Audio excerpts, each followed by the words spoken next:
प्राचीन काल में कोई एक व्याध था, शिकारी था। वो किसी गांव में रहता था और वो प्रतिदिन जंगल जाता था, शिकार करके लाता था और अपने परिवार का पेट पालता था। घर में माता पिता थे, वृद्ध पत्नी थी, एक दो बच्चे थे। तो ये क्रम उसका निरंतर चल रहा था। कभी शिकार कम मिला, कभी ज़्यादा मिला, लेकिन एक क्रम उसका निरंतर सही चल रहा था। लेकिन एक बार वो जब जंगल गया, प्रातःकाल से लेकर के सायंकाल तक उसको कोई भी पशु नहीं मिला। अब वो दुखी हो गया कि उसने कहा कि आज मेरा परिवार भूखा रह जाएगा। अपने भूख की उससे चिंता नहीं थी।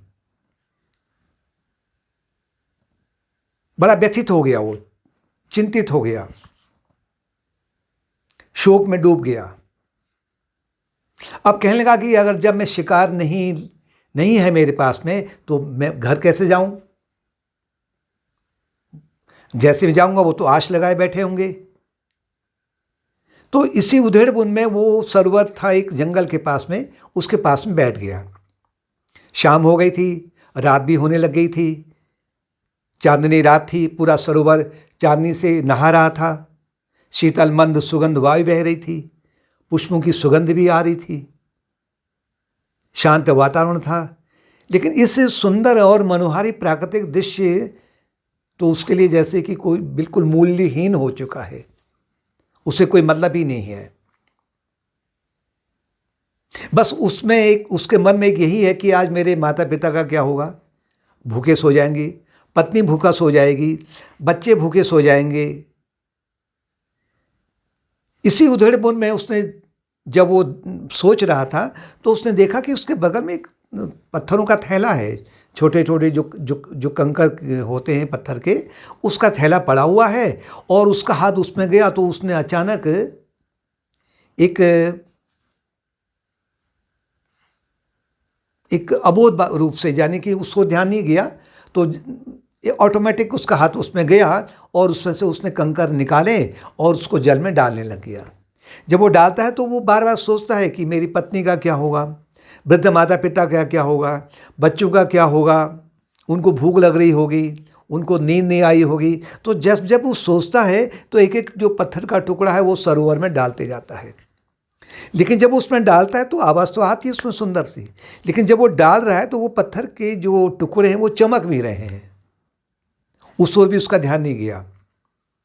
अंत में जब उसने सभी पत्थर लगभग डाल दिए तो कुछ दो चार टुकड़े रह गए उसमें।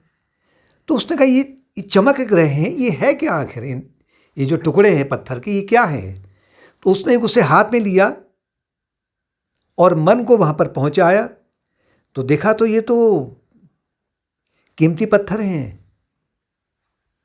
ये तो एक पत्थर की जो कीमत है वो तो मेरे पूरे जन्म भर की कमाई से कहीं अधिक है। बहुत मूल्यवान है ये तो। उसने कहा कि ये तो तूने क्या किया? तूने तो पूरा का पूरा अपना जो अमूल्य कोष था वो तूने गवा दिया है। लेकिन फिर उसके मन में सांत्वना आई कि कोई बात नहीं, दो चार टुकड़े तो हैं मेरे पास में भी।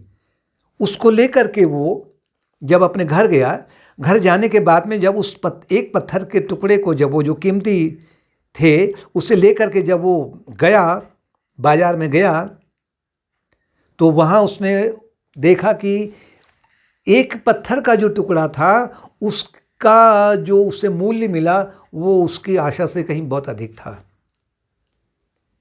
अब वो कुछ ही जो पत्थर के टुकड़े थे जो कीमती थे, उससे उसका पूरा जीवन बदल गया। कहने का तात्पर्य है कि मनुष्य का जो जीवन है ना, बड़ा अनमोल है। एक एक दिन उसके लिए अनमोल पत्थर के टुकड़े के समान है। और प्रत्येक मनुष्य एक प्रकार से व्याध के समान है। इस संसार रूपी जंगल में आता है और अपने शिकार को खेलता है, यानी सकाम कर्म के माध्यम से वो निरंतर अपने परिवार की, अपने उदरपूर्ति की कोशिश में ही लगे रहता है। बस वो ये समझता है कि खाना है, पीना है और मौज करना है। लेकिन इसमें भी उससे पूरा कभी कभी आधा होता है, कभी पूरा होता है, कभी नहीं मिलता है। लेकिन जब वो इसी क्रम में एक व्यथित हो जाता है, दुखी हो जाता है कि ये क्रम कब तक चलेगा आखिर में। तो जैसे कि वो एक सरोवर के पास में बैठ गया, यानी वो विचारमग्न हो गया है, मैं कब तक इस प्रक्रिया को अब चलाते रहूं। सरोवर के पास बैठने का मतलब कि वो विचारमग्न है, ध्यानमग्न है।